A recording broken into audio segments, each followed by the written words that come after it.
이제 이번 시간에는 우리가 활력지무에 대해서 할 거고, 책으로는 페이지 107쪽, 107쪽을 펴면 이제, 중요한 부분이지 활력지무에 대해서 할 거고, 책을 같이 보게 되면 이제 활력지무는 네 가지가 있어. 즉, 맥박, 호흡, 혈압, 체온이 이제 활력지무에 해당이 되는데,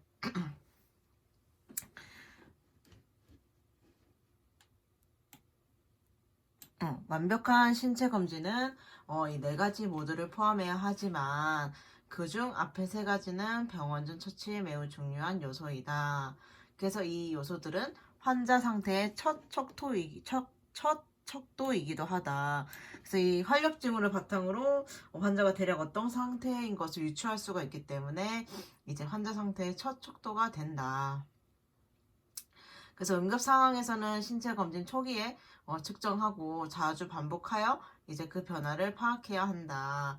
그래서 예를 들면 이제 심각한 두부 손상의 환자에게서는 수축기 혈압이 오르고 맥박의 압이 넓어지며 그리고 맥박 수가 감소하는지를 이제 주기적으로 관찰해야 한다. 그래서 이러한 경우에는 이제 뇌압이 상승하여 생기는 전형적인 경우로 아주 심각한 응급 상황이다. 반대로 이제 맥박수가 증가하면서 혈압이 낮아지는 경우는 이제 쇼크를 의심하게 된다. 그렇기 때문에 이제 그 활력 징후가 불안정한 상태라면 지속적으로 이제 반복해서 확인을 해서 또 변화가 있는지를 체크를 해야 한다. 그래서 응급구조사는 모든 연령 환자의 활력 징후 측정에 전문가가 되어야 한다. 그래서 환자의 호흡, 순환 및 관리율을 측정하기 위해 사용하는 방법들을 살펴본다. 그 첫 번째로 이제 호흡이 나와 있어. 그래서 호흡을 보면 이제 생명을 유지하기 위해 산소와 이산화탄소의 교환은 필수적이며 계속해서 효과적으로 이루어져야 한다. 그래서 우리 혈파는 동맥에 산소를 공급하고 이산화탄소를 제거하거나 보유해서 혈액에 이제 산염기를 pH를 유지한다. 그래서 이러한 두 기능은 호흡하는 동안 계속 이루어진다. 그래서 우리는 계속해서 환자의 호흡수라든지 노력 및 질을 관찰을 해야 한다. 또한 이제 호흡장애 미묘한 징후를 찾아야 하는데 환자에게 적극적인 기도 유지, 양압 환기, 산소 투여와 같은 빠른 중재가 언제 필요할지 우리가 인식을 해야 한다. 그래서 우리가 호흡수도 얘들아 정상 범위가 있지. 빈호흡이 있고 이제 느린 호흡, 서호흡도 있을 수가 있고 정상적인 호흡수가 있는데 그 다음 단락에 보면 이제 호흡수의 정상 범위가 나와 있어. 그래서 호흡수는 1분간 환자가 호흡하는 횟수이다. 그래서 일반적으로 휴식 시에 건강한 성인의 정상 호흡은 1분에 12회에서 18회이다. 그래서 빠른 호흡은 저산소증, 쇼크, 머리 손상, 불안한 상태에서 나타나는 거고, 느린 호흡은 이제 약물 남용, 심한 저산소증 또는 이제 중추신경계 이상 시에 나타날 수가 있다. 그래서 매우 느리거나 빠른 호흡은 원활한 가스 교환을 위해서 중재가 시급하다. 그래서 호흡을 정확하게 파악하고 기록하는 것은 아무리 강조해도 지나치지 않다. 절대 짐작을 하지 않고 환자의 상태가 이렇게 변할 것이다 라고 짐작을 하는 게 아니라 계속해서 확인을 해야 한다.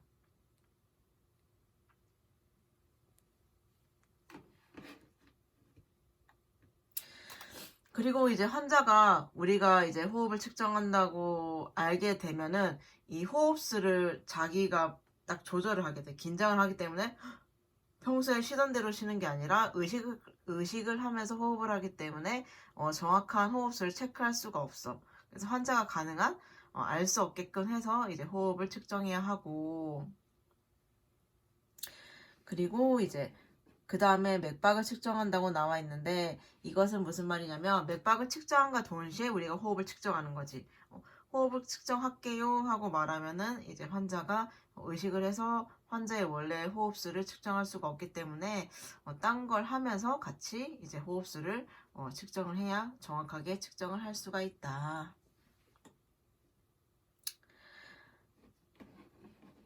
그래서 여기 그 다음 단락을 보면 이제 노력성 호흡이라는 말이 나오는데 이제 정상 들숨은 호흡근을 이용해서 가슴 공간의 지름을 넓히는 것으로 에너지를 필요로 하는 능동적인 작용이다. 그리고 날숨은 호흡 근육의 탄력 반동에 의한 수동적인 과정이다. 들숨은 예전 능동적이지만 날숨은 이제 수동적인 과정이다. 그래서 이런 정상적인 노력이 필요하지 않은 호흡 과정은 호흡 상황에 따라서 어려움을 갖게 된다. 그래서 예를 들면 기도 폐쇄는 들숨을 방해한다. 그 결과 호흡 노력이 증가가 돼서 부속 근육의 사용, 퇴축과 비정상 호흡음이 나타날 수가 있다. 또한 이제 그 밑에 보면 천식과 폐기종 같은 질병에 걸리면 이 작은 기도가 허탈하게 되고 먼 쪽 기도에서 공기의 흐름이 막혀서 내심이 방해받게 된다. 그래서 이때 능동적 과정을 거치면서 호흡 곤란과 호흡 기능 상실이 일어날 수가 있다.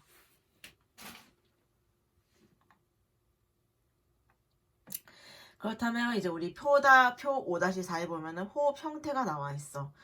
우리가 방금 언급했던 정상호흡, 빈호흡, 서호흡 말고도 무호흡, 과호흡, 그리고 많이 들어왔던 체인스톡 호흡, BOC 호흡, 코스말 호흡이 있어.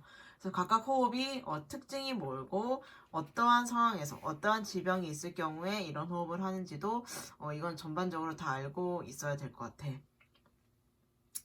정상호흡부터 보면 정상호흡은 넘어가고 빠른 호흡은 말 그대로 호흡수가 증가된 경우지. 그래서 열이 난다거나 또는 불안, 운동 쇼크 시 이제 빈호흡을 하게 되는 거고 느린 호흡은 이제 수면 시 느린 호흡이 나타날 수가 있고 또는 약물 또는 대사장애, 머리 손상, 뇌졸중 시 이제 느린 호흡이 발생을 한다. 그렇다면 이제 무호흡인 경우에는 뭘까? 의식이 당연히 감소하거나 머리 손상, 뇌졸중 시 발생을 할 수가 있다. 과호흡은 이제 우리가 스트레스를 받았을 경우에도 과호흡이 발생할 수가 있고, 당뇨병성 케토산증 시에도 이제 과호흡이 발생을 할 수가 있다. 그리고 체인스톡 호흡은 이제 호흡 증가와 이제 감소와 무호흡이 번갈아 일어나는 호흡이야. 그렇기 때문에 이 경우는 이제 두 개 내압이 상승했거나 또는 뇌줄기에 손상을 입었을 때 발생을 할 수가 있다. 그리고 BOC 호흡은 이제 짧고 가쁘고 불규칙한 호흡을 말하지.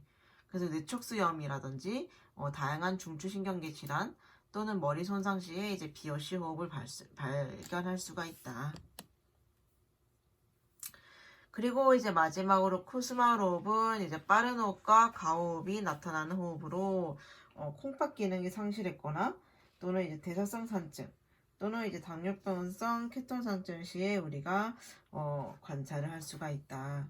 그렇기 때문에 호흡의 종류도 굉장히 많아서 환자가 어떠한 호흡을 하는지도 우리가 잘 관찰을 하고 이 호흡이 나타나는 것에 있어서 어떤 질병이 있겠구나 이런 것도 예상을 할 수 있어야 돼. 그래서 각각 호흡의 특징과 발생 원인은 알고 있어야 돼.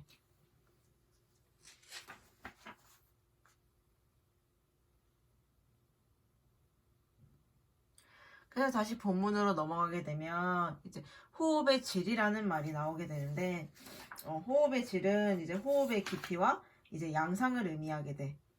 그래서 그 다음 페이지를 넘어가게 되면 깊이 혹은 1회 호흡량은 1회 호흡하는 동안 들이마시거나 내쉬는 공기의 양이다. 정상 성인, 건강한 성인의 경우는 약 500ml 양이면 가슴을 올리는데 충분하다. 그래서 공기가 500ml 정도만 들어와도 가슴을 올리는데 충분하다는 거지. 하지만 이 1회 호흡량도 운동이라든지 또는 불안 때문에 증가될 수가 있다.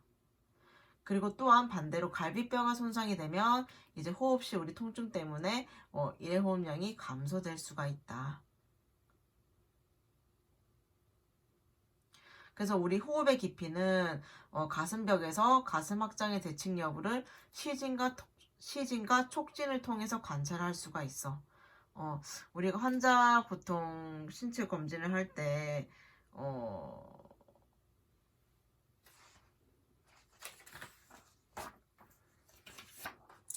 대부분 의식이 없는 경우라든지 의식이 처지는 경우에는 보통 환자의 옷을 자른 상태에서 평가를 한단 말이지. 그러면 양쪽 가슴 위에 손을 올려보면은 이제 대칭인지 비대칭인지 알 수가 있지. 그래서 치진과 촉진을 통해서 이제 가슴 확장의 대칭 여부를 알 수가 있고, 또한 이제 코와 입에서 나오는 공기 움직임이 어떤지 손을 대보고 소리를 들어서 평가를 할 수가 있다. 그렇기 때문에 우리가 호흡 양상이 규칙적인 거와 정상과 비정상이 어떤지를 알아야겠지. 그래서 그 다음에 넘어가게 되면 이제 맥박. 맥박이 나와. 맥박 또한 이제 상당히 중요한데, 보통 이제 심장에서 동맥으로 혈액을 보낼 때 이제 맥파가 발생을 하는데, 매 심박동은 이제 심장의 수축과 관련이 있어. 그래서 심장의 수축으로 인해서 혈관으로 유입된 혈액이 혈관 벽에 부딪히는 충격이 맥박이야. 우리가 심장에서 피를 쭉쭉쭉쭉 짜잖아? 수축할 때마다. 그치? 그러면 그 혈액이 혈관으로 유입이 될 거 아니야. 그래서 혈액이 혈관벽에 이렇게 부딪힐 거 아니야? 그때 나타나는 게 맥박이야. 그 책에도 나와 있어. 심장의 수축으로 인해 혈관으로 유입된 혈액이 혈관벽에 부딪히는 충격이 맥박이다. 그래서 맥박은 순환기계 기능을 나타낸다. 그래서 맥박수, 맥박 리듬과 맥박의 질은 환자의 혈력학적 상태와 임상 상태를 보여주는 중요한 척도이다.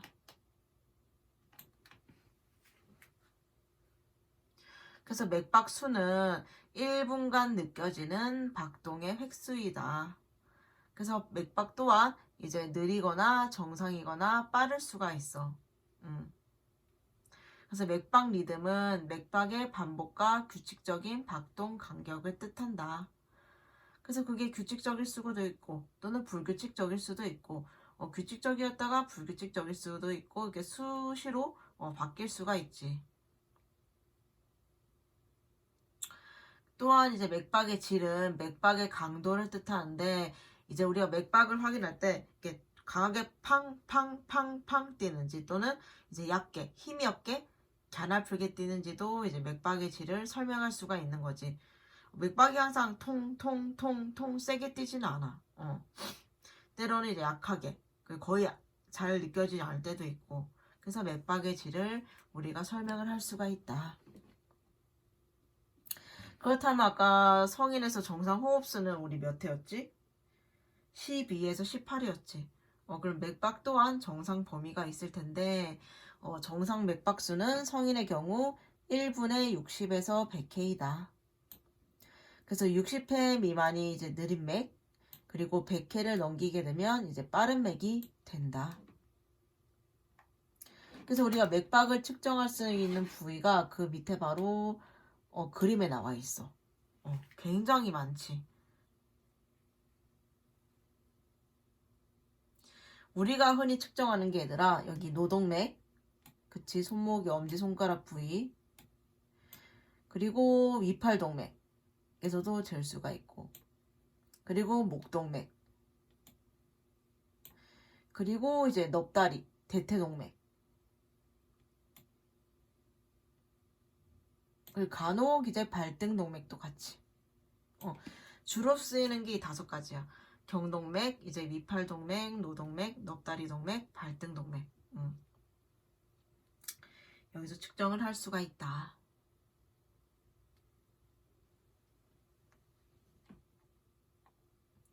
그래서 이제 느린 맥은 부교감 신경 자극의 증가를 나타낸다.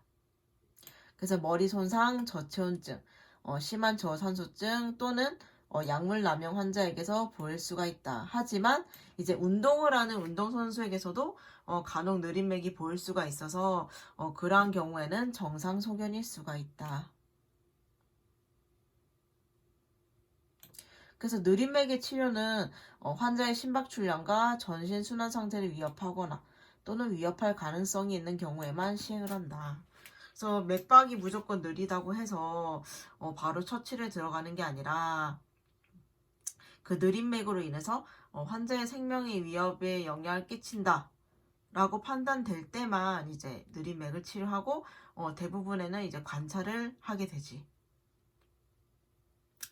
그 다음에 이제 빈맥을 보면 빈맥은 이제 혈액 손실 또는 공포, 통증, 발열 및 저산소증을 신체가 보상하기 위해 교감신경계가 자극이 증가되었음을 나타낸다.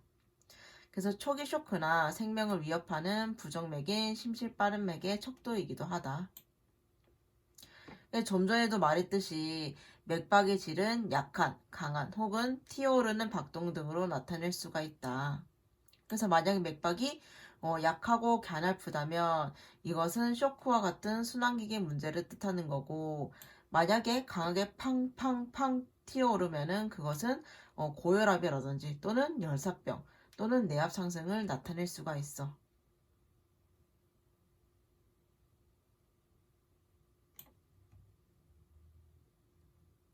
그래서 아까 우리 좀 전에 맥박을 느낄 수 있는 부위가 나왔단 말이지.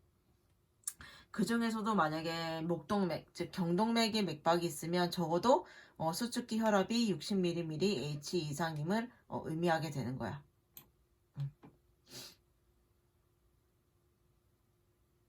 그래서 우리 지금 각자 이 주로 이용되는 목동맥, 위팔동맥, 노동맥, 넙다리동맥, 발등동맥을 한번 느껴봐봐. 자신의 목에도 대보고 느껴지는지. 그리고 위팔동맥에도 한번 대보고.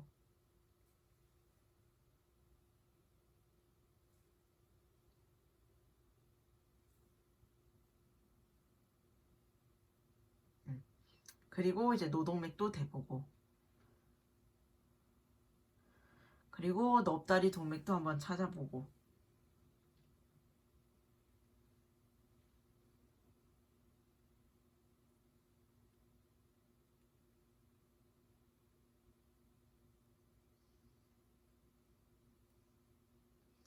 그리고 이제 마지막으로 이제 발등동맥까지 한번 자신의 맥박을 짚어서 느껴봐봐.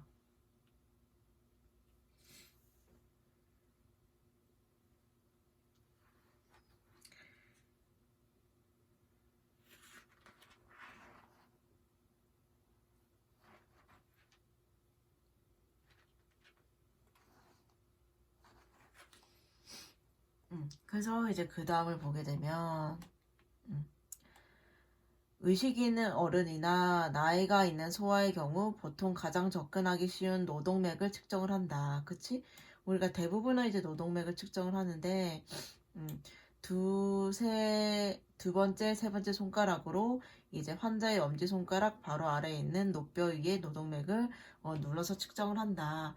하지만 이제 의식이 없는 환자는 목동맥의 맥박을 확인을 한다. 목동맥의 맥박을 확인하면서 동시에 이 환자의 수축기 혈압도 이제 유출할 수가 있지. 좀 전에 목동맥 맥박이 있으면 수축기 혈압이 60 이상이라고 했으니까 맥박을 확인함과 동시에 환자의 수축기 혈압도 이제 알 수가 있다. 그래서 목동맥을 찾기 위해 아래 턱각 아래 안쪽 부위를 촉진을 하는데 손가락을 방패연골에서 가쪽면으로 방패연골과 목비근 사이까지 미끄러뜨린다. 그래서 이렇게 하면 얘들아 이해가 되지 않을 수가 있지. 글이 너무 장황하게 나와 있어서 자신의 목동맥을 한번 짚어봐봐. 그럼 이게 딱 이해가 될 거야. 아래 턱각 아래의 안쪽 부위를 만져봐봐.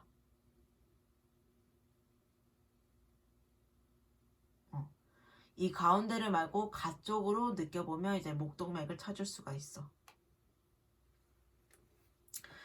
그래서 처음 맥박을 확인할 때는 1분간 맥박수를 측정을 해야 돼.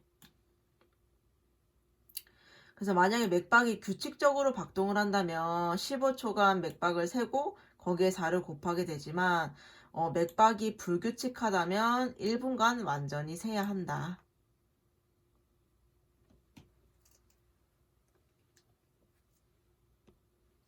그 옆에 이제 잠깐만 그 핵심 내용을 보면 이제 영아와 체격이 작은 어린이는 위팔동맥을 사용하거나 심청, 맥박을 청진을 한다.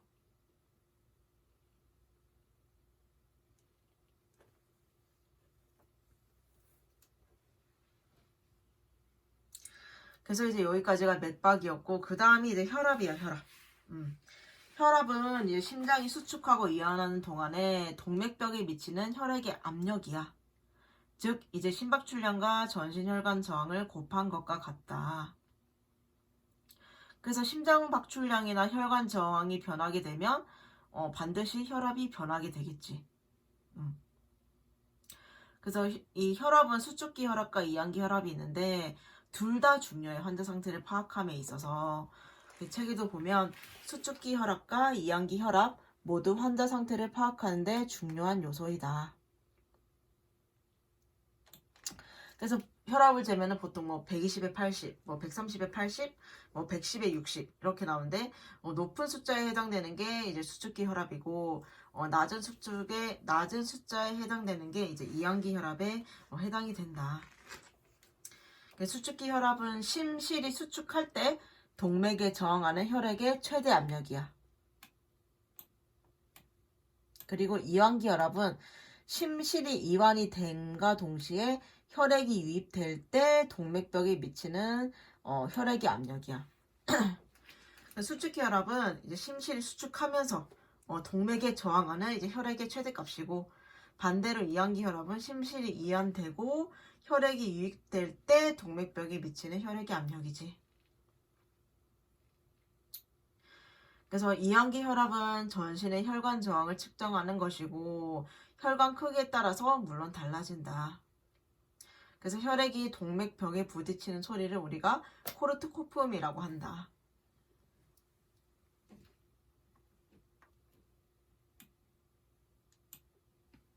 그래서 우리가 혈압을 측정할 때도 되게 많은 요인들이 우리 혈압에 영향을 미치거든. 첫 번째로 자세가 있지.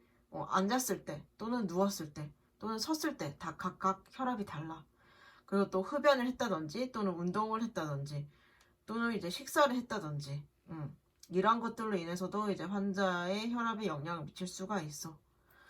그래서 책을 보면 많은 요인들이 이제 환자의 혈압에 영향을 미친다. 한 예로 불안은 혈압을 상승시키고 환자의 자세, 앉거나 눕거나 선 자세 또한 영향을 미친다. 그리고 이제 흡연, 운동, 식사를 했을 경우에는 5에서 10분 정도 휴식을 취한 후에 이제 혈압을 측정할 수가 있고, 이처럼 감지할 수 없는 요인들이 있으므로 혈압은 환자의 상태를 평가하는 단일 척도로 사용돼서는 안 된다. 모든 환자가 얘들아 쉬었다가 오는 게 아니지. 어떠한 상황이 있는지 다 각각 다르기 때문에 딱 혈압만 보고 환자의 상태를 판단을 해서는 안 돼.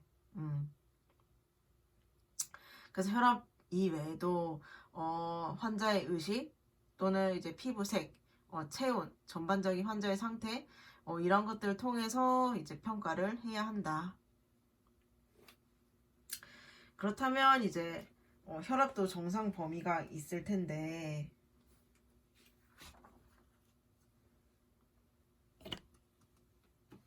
건강한 성인의 경우 평균 혈압은 대체로 120에 80이다.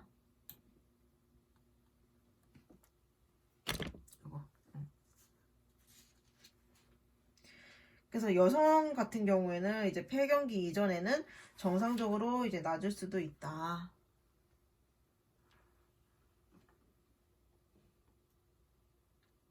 그래서 우리 예전 혈압계는 많이 봤지.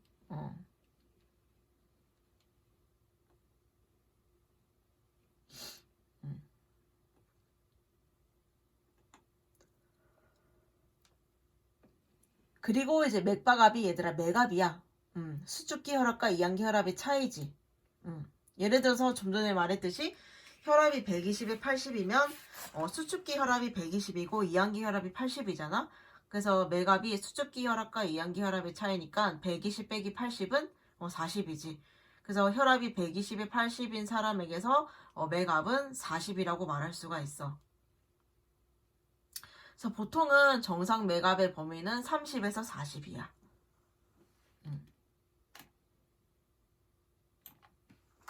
그래서 뭐 심장 눌림증이라든지 또는 이제 긴장성 기흉의 경우에는 이제 맥압이 좀 더 좁아질 수가 있고, 또는 발열이라든지 내압 상승인 경우에는 맥압은 넓어지게 되는 거지. 그래서 만약에 환자의 생리적 상태가 불안정하면 이제 5분마다 혈압을 측정해서 이제 기록을 해야 한다.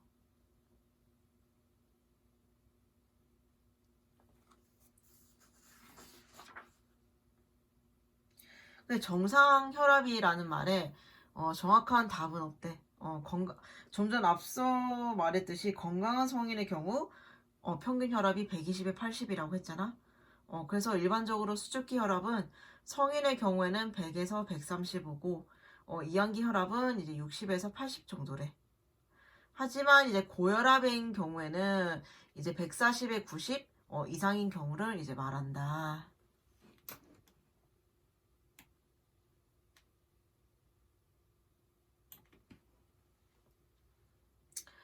그래서 평소 혈압이 90에 60이라면 이제 130에 70도 고혈압일 수가 있다. 그리고 또 평소에 혈압이 170에 90이라면 130에 70은 저혈압일 수가 있어. 그래서 각각 사람마다 기준이 다르기 때문에 숫자만으로 고혈압이다, 저혈압이다 이렇게 단정을 지을 수는 없어. 그래서 관료가 생명을 유지하는데 적절한지로 이제 판단을 해야 한다.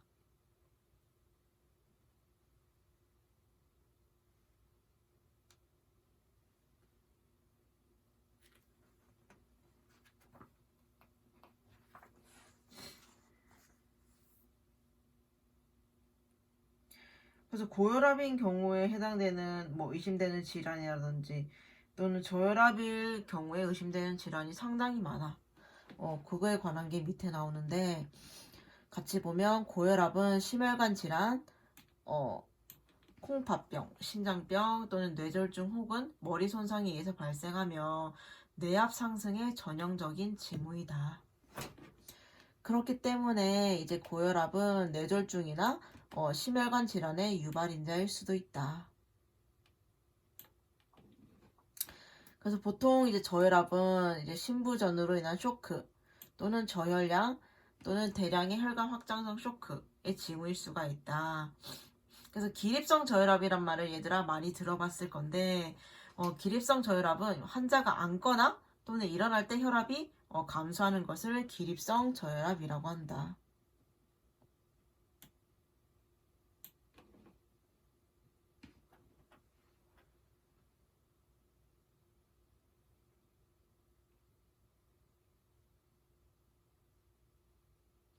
그래서 만약 혈액이나 뭐 체액 감소로 인한 쇼크가 의심은 되지만 척추 손상이 의심이 되지 않는다면 기립성 활력 징후 검사를 시행해야 돼. 그렇기 때문에 반드시 척추 손상이 의심되지 않을 경우에만 시행을 해야 돼. 그래서 환자가 바로 누워있는 동안 맥박과 혈압을 측정하고 그 다음에는 똑바로 앉아서 발을 흔들리게 한 후 서게 한다. 그 다음에 이제 활력 징후를 측정하는 거지. 그래서 건강한 사람인 경우에는 이렇게 했을 때 활력 징후에 변화가 없어. 하지만 이제 기립성 저혈압인 경우에는 이제 맥박수가 이제 10에서 20배 증가했거나 또는 이제 수축기 혈압이 10에서 20mm 감소를 한다. 그래서 이 기립성 이제 활력 징후를 검사를 할 때 누워서 하고 그 다음에는 똑바로 앉아서 하기 때문에 반드시 척추 손상이 의심되지 않는 경우에 이제 시행을 해야 돼. 척추 손상이 있는데 얘들아 막 안 치고 그러면 안 되잖아. 그렇기 때문에 척추 손상이 의심되지 않는 경우에만 이제 이 기립성 활력 징후 검사를 시행을 해야 한다. 그래서 그 다음에 보면 이제 혈압을 측정하는 방법이 나와 있어. 그래서 옷을 입고 있으면 얘들아 너무 두꺼운 옷을 입어도 혈압이 제대로 재지지가 않아. 그렇기 때문에 옷을 입고 있다면 제거해서 가능한 이제 옷 위에서 혈압을 측정하지 않도록 해야 한다. 그리고 그 신부전, 투석하는 환자는 얘들아 투석 그 션트가 있어. 팔에. 그럴 경우에는 이 션트가 있는 팔에는 반드시 혈압을 측정해서는 안 돼. 투석하는 환자인 경우에는 이제 투석을 하는지 물어보고 어느 팔인지 물어보고 그 팔을 피해서 이제 혈압계를 감아서 측정을 해야 하고, 팔을 약간 구부린 자세에서 손바닥을 위로 하고 손가락들은 자연스럽게 한다. 그리고 팔은 심장과 같은 높이를 위치한다. 또한 중요한 게 이제 그 커프의 넓이야. 그 정확한 측정을 위해서는 적절한 크기의 커프를 사용한다. 그래서 너비는 팔 둘레의 2분의 1에서 3분의 1 정도가 적당하다. 그래서 너무 뚱뚱하거나 또는 너무 마르지 않은 성인은 너비가 큰 커프, 즉 15cm 정도가 적당하다. 하지만 이제 지나치게 두꺼운 팔을 가진 환자라면 이제 보다 더 큰 커프를 사용해야 하고, 그래도 커프가 작다면 환자의 아래팔에 커프를 감고 이제 측정을 할 수가 있어.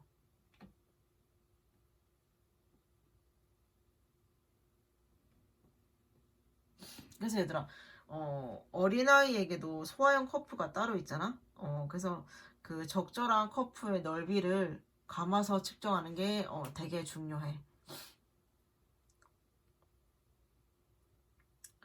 그래서 그 다음에도 이제 커프, 그지? 혈압을 재는 방법이 글로 나와 있는데,